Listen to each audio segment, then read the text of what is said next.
Bismillahirrahmanirrahim. Assalamualaikum warahmatullahi wabarakatuh. Halo teman-teman semuanya, kembali lagi bersama saya Erawati Dwi Lestari dalam mata kuliah Sastra Anak. Pada kesempatan kali ini saya akan mengajak teman-teman sekalian berdiskusi sedikit mengenai salah satu genre sastra anak, yakni sastra anak tradisional. Dalam hal ini adalah sastra lisan. Nanti untuk materi hari ini yang akan dibahas sedikit banyak mengenai apa saja sih sastra-sastra anak tradisional yang biasanya memang disebarluaskan melalui tradisi lisan atau sastra lisan. Nanti kalau misalnya ada pertanyaan atau ada yang masih belum jelas terkait materi yang akan saya paparkan melalui video ini, bisa langsung menyampaikan pertanyaannya di platform yang kita sepakati ya, entah itu di e-learning maupun di WhatsApp group. Ya, jadi seperti yang kita ketahui bersama ya, bahwa di kehidupan kita sehari-hari ini banyak sekali kita menjumpai adat, kebiasaan, konvensi, nilai-nilai yang diwariskan dari nenek moyang kita kepada kita hingga saat ini dan masih kita percayai. Sebagai contoh misalnya kalau kita belum menikah gitu ya, biasanya banyak yang bilang kalau belum menikah jangan duduk di depan pintu misalnya gitu, atau kita jangan pakai payung di dalam rumah gitu, dan kepercayaan-kepercayaan lain yang bisa kita percayai sebagai satu warisan dari nenek moyang yang sebenarnya kita nggak tahu gitu apakah ini benar atau enggak gitu. Dan ini juga berlaku pada cerita-cerita yang biasanya kita dengar selama ini gitu ya, cerita-cerita yang mewaris secara turun-temurun yang kita tidak ketahui kapan sebenarnya munculnya gitu. Misalnya cerita bawang merah bawang putih, cerita Malin Kundang, cerita Ande-Ande Lumut, sebenarnya itu adalah cerita-cerita yang kita kenal tapi kita tidak tahu ini sebenarnya kapan pertama muncul, siapa yang pertama membuat, kita tidak tahu gitu. Dan hal itu disebabkan oleh berbagai tradisi yang berlangsung secara alamiah dan kebiasaan bersastra yang masih mengandalkan sarana lisan untuk menyampaikan kepada orang lain antar generasi yang saat ini dikenal sebagai sastra tradisional. Jadi cerita-cerita tadi itu, cerita yang kita kenal seperti bawang merah bawang putih, Ande-Ande Lumut, Yuyu Kangkang dan sebagainya, itu adalah cerita-cerita yang tidak ada penulisnya, tapi memang diceritakan secara lisan oleh nenek moyang kita gitu. Jadi kalau ditelusur ya tidak ada gitu buku cetak yang benar-benar dari awal menceritakan kisah ini, karena kisah ini sebenarnya adalah kisah yang tersebar secara lisan di masyarakat. Michelle tahun 2003 menyebutkan bahwa sastra tradisional atau traditional literature merupakan suatu bentuk ekspresi masyarakat pada masa lalu yang umumnya disampaikan secara lisan. Kita bisa melihat gambar di slide ini ya, bahwa nenek moyang kita itu memang sudah punya kebiasaan bersastra dari zaman dulu gitu. Kebiasaan bersastra itu diwujudkan dalam bentuk tradisi lisan, yakni menceritakan apa saja gitu ya, entah itu dongeng, entah itu cerita rakyat, entah itu ya cuma cerita sehari-hari saja secara lisan kepada orang-orang di sekitarnya gitu. Nah, cerita-cerita lisan ini kemudian berkembang, kemudian diwariskan secara turun-temurun dan akhirnya bisa kita kenal sampai sekarang ini. Jadi hakikat sastra tradisional ini bermula dari sastra lisan, yakni sastra yang dikisahkan oleh nenek moyang kita kepada orang sekitar secara turun-temurun, dan itu merupakan ekspresi dari diri mereka sendiri gitu pada saat itu. Bicara mengenai sastra anak tradisional, ini kita harus bicara mengenai karya sastra yang sifatnya luas gitu. Jadi tidak hanya bicara mengenai karya-karya sastra yang ada di Indonesia saja.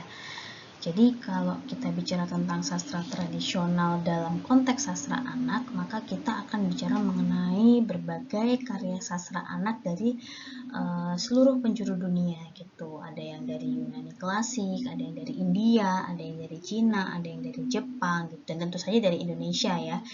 Jadi di berbagai belahan dunia itu cerita-cerita yang sekarang kita kenal dengan misalnya cerita Beauty and the Beast, kemudian cerita Aladdin, itu semuanya berasal dari kisah atau sastra tradisional yang awalnya bermula dari sastra lisan gitu, diceritakan oleh nenek moyang secara lisan, kemudian diwariskan secara turun-temurun dan sekarang bisa menjadi karya sastra yang kita nikmati bersama ceritanya gitu.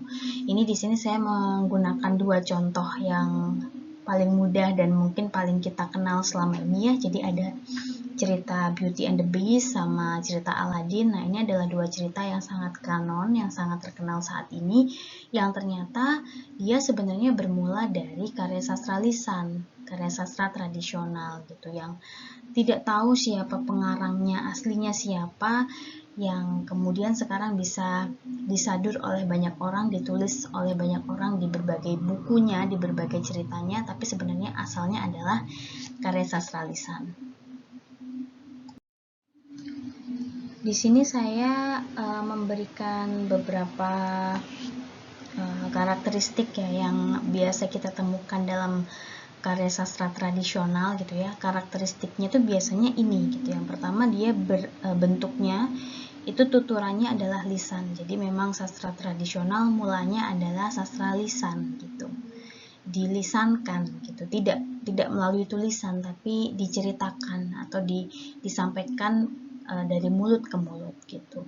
Kemudian dia dikisahkan secara turun-temurun gitu, dari nenek moyang seperti yang saya katakan tadi ya. Dari nenek moyang kita, kemudian diceritakan kepada ya mungkin anaknya, kemudian anaknya cerita lagi sama anaknya lagi gitu, sampai cicit-cicitnya gitu. Jadi memang diwariskan secara turun-temurun. Kemudian karakteristik selanjutnya sastra tradisional itu biasanya anonim gitu, tidak diketahui siapa penulis awalnya. Jadi kalau kita misalnya menelusur cerita Cinderella gitu ya, yang awal mula punya konsep cerita seorang gadis yang punya ibu tiri dan dua saudara tiri yang dia sangat jahat, kemudian si Cinderella bertemu ibu peri dan seterusnya itu sebenarnya konsep seperti itu yang membuat cerita seperti itu tidak bisa kita telusur siapa gitu, karena memang cerita itu adalah cerita lisan gitu awalnya. Kemudian memiliki sifat tradisional. Nah, sifat tradisional ini ya misalnya ya masih belum berbau-bau modern ya.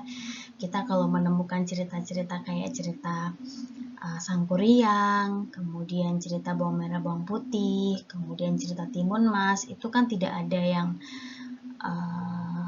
di jalan ceritanya tidak ada yang punya handphone gitu ya, tidak ada yang punya akses internet, tidak ada yang punya gambaran mereka bertransportasi menggunakan mobil atau motor gitu. Jadi apa yang diceritakan di lingkungan mereka sifatnya masih sangat tradisional gitu. Begitu juga dengan cerita-cerita tradisional yang dari luar negeri ya, misalnya seperti cerita Cinderella. Kita pakai contoh Cinderella yang paling mudah. Itu juga kalau kita lihat ya jalan ceritanya tidak ada dia menggunakan aspek-aspek modern gitu, semuanya serba tradisional. Misalnya saja kereta kencana gitu, kenapa tidak menggunakan mobil Lamborghini misalnya begitu, tapi dia pakai kereta kencana yang asalnya dari labu gitu. Kemudian sepatu kaca, kenapa kok terbuat dari kaca, kenapa enggak dari sepatu-sepatu yang branded gitu ya. Jadi memang sifatnya sangat tradisional gitu. Kemudian tokoh dan alurnya sederhana. Ini biasanya juga cerita-cerita tradisional ini bisa ditebak alurnya. Jadi biasanya tokoh-tokohnya ya sederhana, ada tokoh yang baik, ada tokoh yang buruk, kemudian tokoh yang baik akan menang gitu. Jadi ceritanya sangat mudah ditebak. Kemudian yang terakhir adalah pesan moral ditonjolkan gitu. Jadi selalu ada amanah yang ingin disampaikan dalam cerita-cerita tradisional gitu, dimana kebaikan itu akan selalu menang dan kejahatan akan selalu mendapatkan balasan, misalnya begitu. Jadi bisa ditebak lah gitu terkait dengan alur ceritanya dan apa yang ingin disampaikan oleh penutur lisan pada saat itu di akhir ceritanya gitu.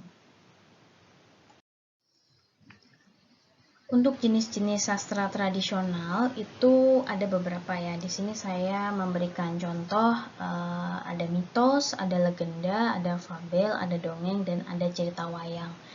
Nah, cerita-cerita, jenis-jenis cerita seperti ini adalah cerita-cerita yang sangat identik dengan sastra tradisional gitu. Yang pertama adalah mitos atau mite. Jadi mitos adalah satu cerita lama yang biasanya isinya itu berkaitan dengan dewa-dewa atau kekuatan-kekuatan spiritual yang sifatnya melampaui batas-batas kemampuan kita sebagai manusia gitu. Jadi Lukens pada tahun 2003 bahkan mengatakan bahwa mitos adalah sesuatu yang diyakini sebuah bangsa atau masyarakat tertentu yang pada intinya menghadirkan kekuatan-kekuatan spiritual. Jadi di sini yang ditonjolkan adalah kalau kita bicara tentang mitos atau mite, ini pasti kita akan bicara tentang sesuatu yang ada unsur-unsur spiritualnya gitu, ada unsur-unsur yang di luar nalar manusia gitu. Contoh dari mite akan saya sampaikan di slide berikutnya. Berikut ini adalah beberapa contoh mitos atau mite yang sebenarnya sudah sering sekali kita dengar ceritanya atau kita ketahui alurnya gitu ya. Jadi di sebelah kiri sendiri ini adalah cerita Jakatarup, semuanya sudah mengenal cerita Jakatarup. Jadi cerita Jakatarup ini kan menghadirkan sosok dewi-dewi dari Kahyangan yang dia mampir ke bumi untuk mandi di sungai gitu ya. Jadi kan dewi-dewi ini kan diceritakan bukan manusia gitu. Mereka bisa terbang menggunakan selendangnya, kemudian mereka punya kekuatan-kekuatan spiritual yang di luar jangkauan manusia. Nah, ini bisa kita kategorikan sebagai mitos atau mite. Kemudian di sisi tengah, nah ini adalah cerita tentang Nyi Roro Kidul. Cerita Nyi Roro Kidul ini juga termasuk bagian dari mitos atau mite. Jadi di mana ada seorang ratu penguasa pantai selatan yang dia bisa mengendalikan laut dan seisinya gitu ya. Jadi dia punya kekuatan yang sangat besar yang di luar jangkauan manusia. Ini bisa dikategorikan sebagai cerita mite gitu. Dan cerita Nyi Roro Kidul ini gitu ya, terlepas dari ya ada orang yang percaya, ada yang tidak gitu.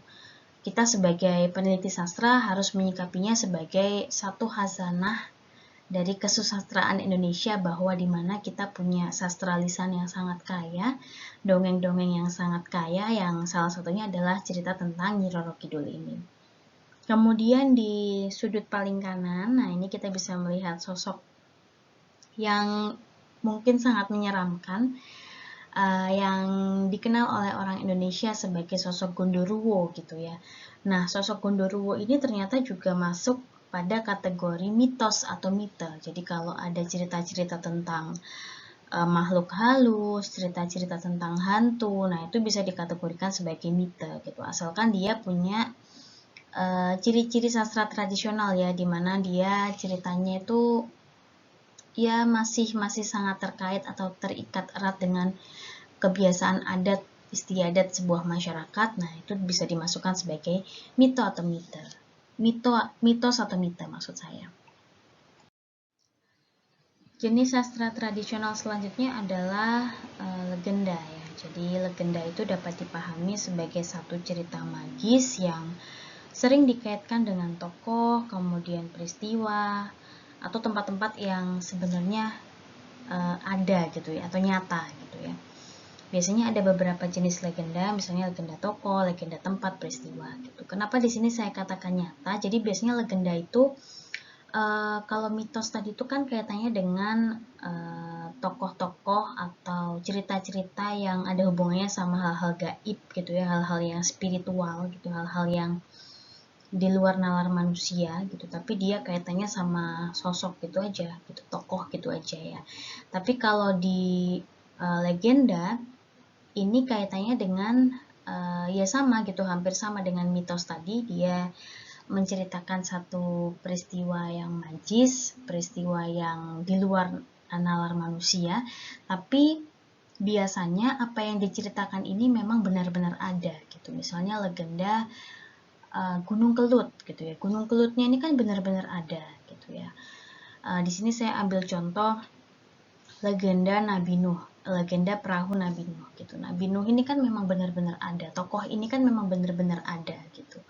Dan ini diceritakan secara lisan dari satu orang ke orang lain gitu, secara turun temurun, dan ini masuk kategori legenda gitu. Kita bisa melihat legenda lain, misalnya legenda yang di Sumatera itu Malin Kundang. Nah, Malin Kundang itu kan ada batu Malin Kundang di sana ya, batu menangis gitu. Nah, itu dikategorikan sebagai legenda karena memang tempatnya itu ada gitu, atau peristiwanya itu ada. Misalnya legenda kota Banyuwangi gitu ya.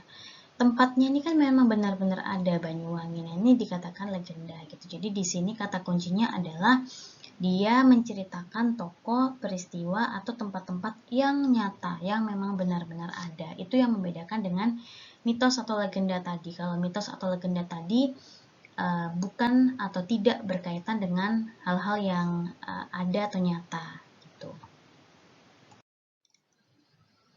Nah, selanjutnya ini yang paling sering digunakan sebagai objek penceritaan untuk anak gitu ya.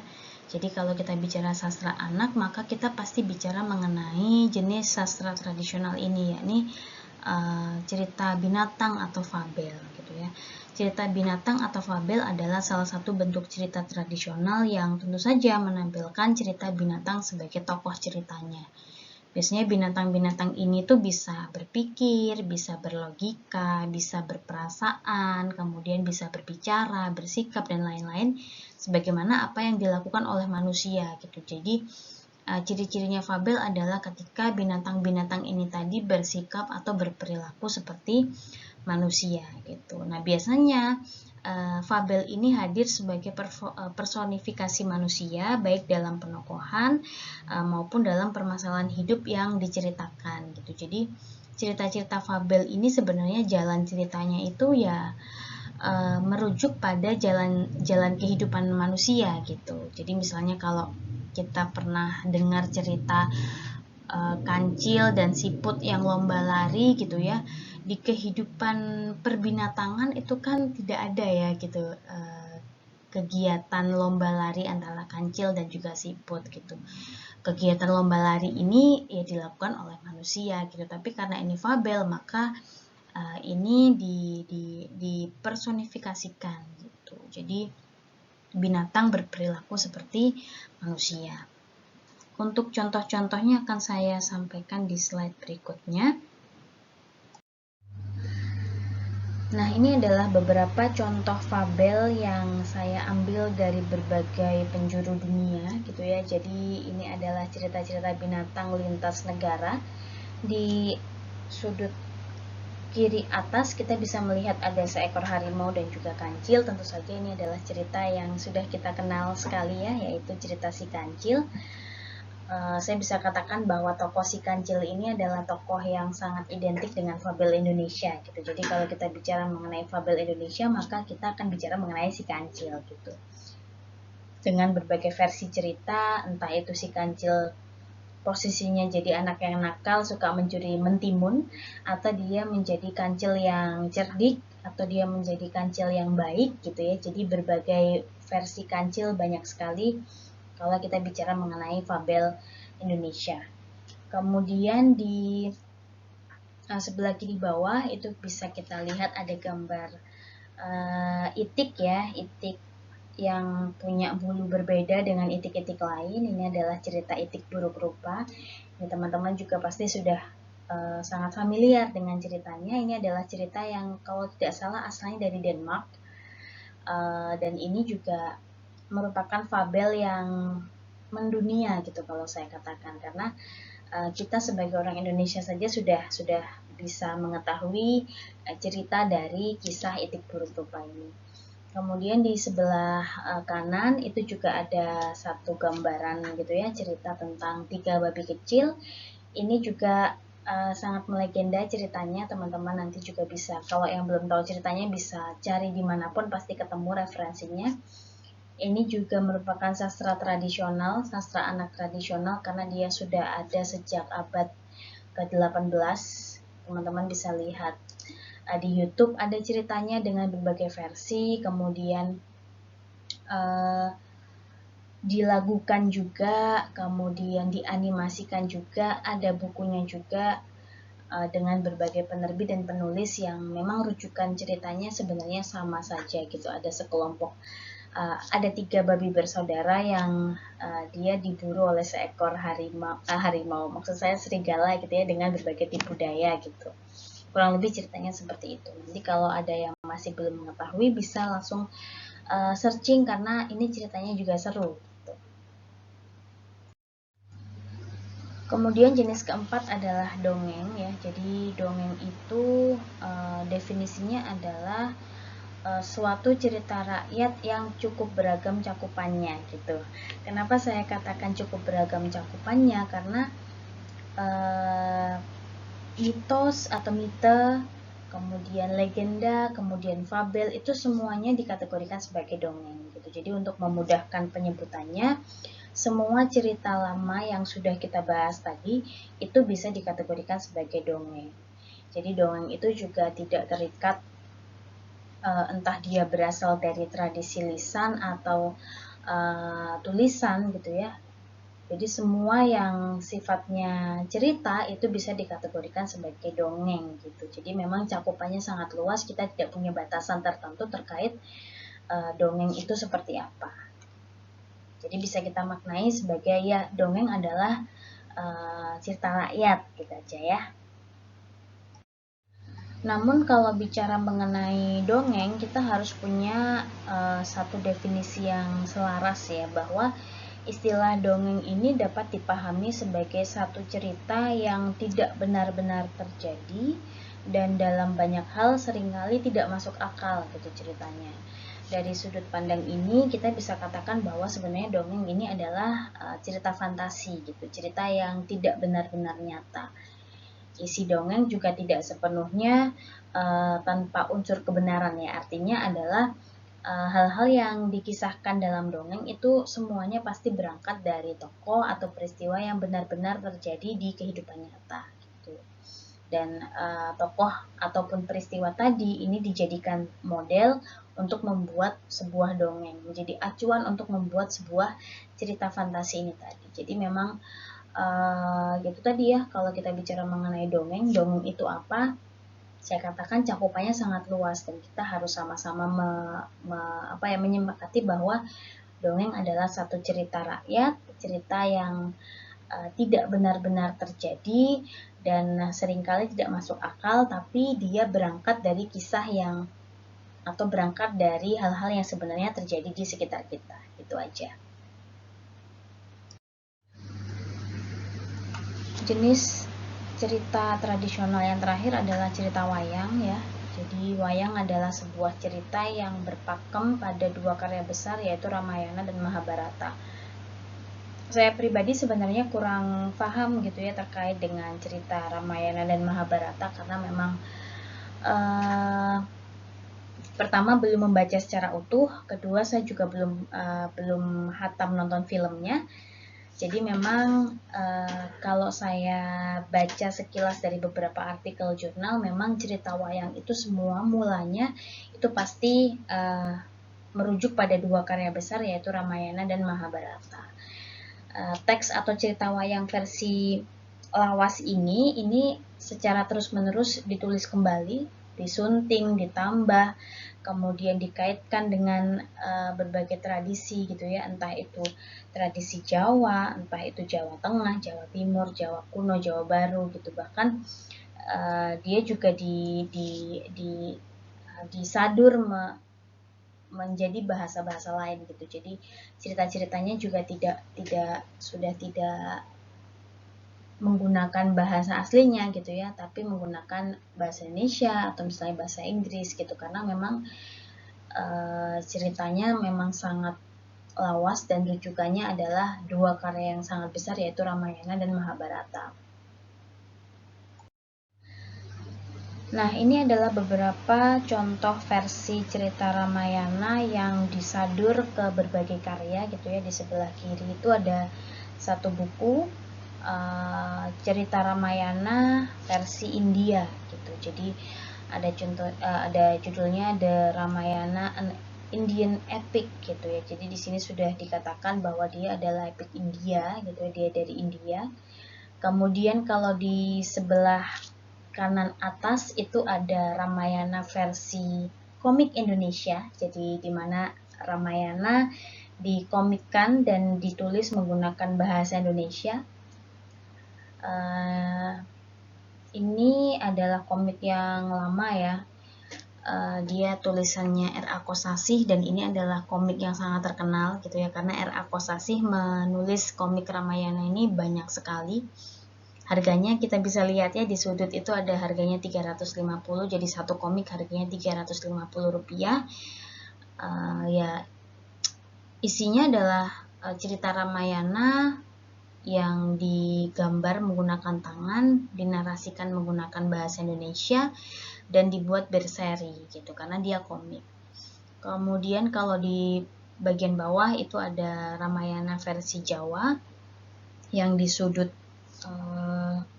kanan pojok bawah itu versi dia dilagakan dalam sebuah pertunjukan atau pementasan gitu. Jadi memang akarnya itu sama, cerita Ramayana, tapi dia dikembangkan atau disadur ke berbagai karya gitu, karena memang sumber utamanya adalah ya cerita lisan Ramayana tadi itu, cerita tradisional Ramayana tadi itu.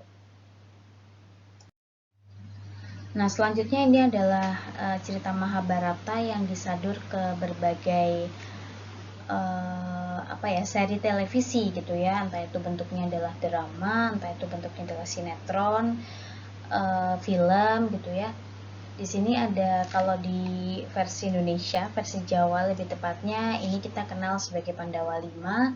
Kalau di versi India, Pandawa 5 juga nggak ya? Jadi saya kurang paham gitu ya.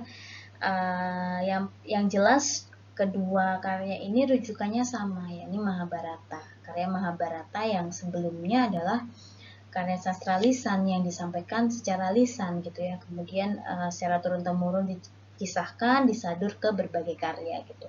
Hampir sama seperti Mahabharata tadi. Nah, namun dari semua cerita wayang yang saya sebutkan tadi, semuanya sebenarnya punya satu garis yang sama. Kalau kita tarik sebuah kesimpulan yang sama, kedua kisah besar ini punya hal-hal yang sama, yakni keduanya sama-sama menganut prinsip estetika timur ya, seperti keseimbangan, kesatuan, keteraturan, dan menekankan keindahan rasa sekaligus menjadi ensiklopedia hidup gitu.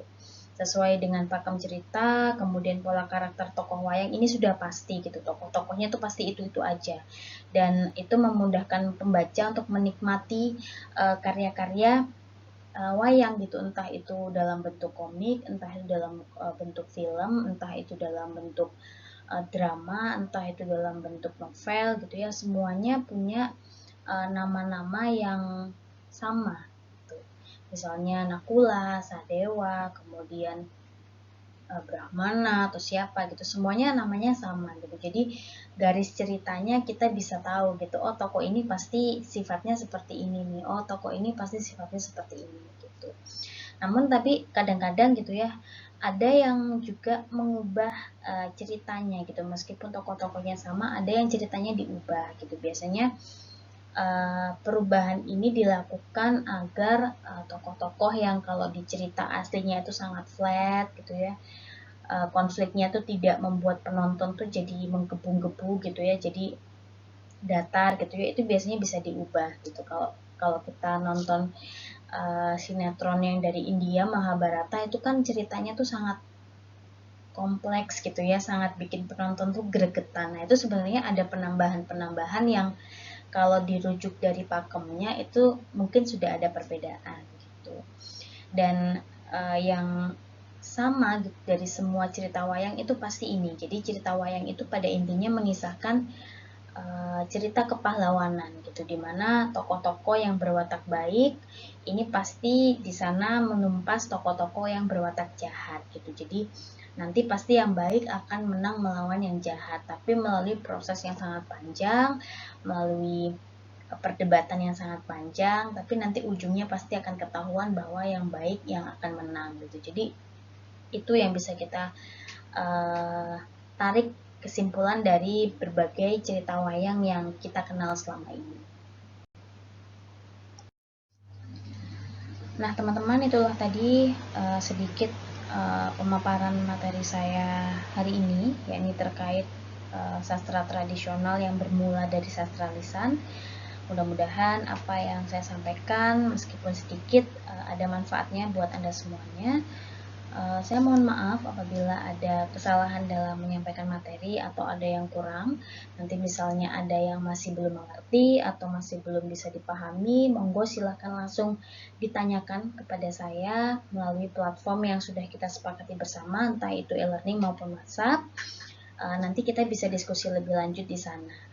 Sebelum saya tutup, saya ucapkan banyak terima kasih kepada Anda semuanya karena sudah menyisihkan waktunya untuk menonton video yang saya berikan ini. Mudah-mudahan Anda semuanya bisa memetik atau mendapatkan ilmu dari video yang saya berikan hari ini.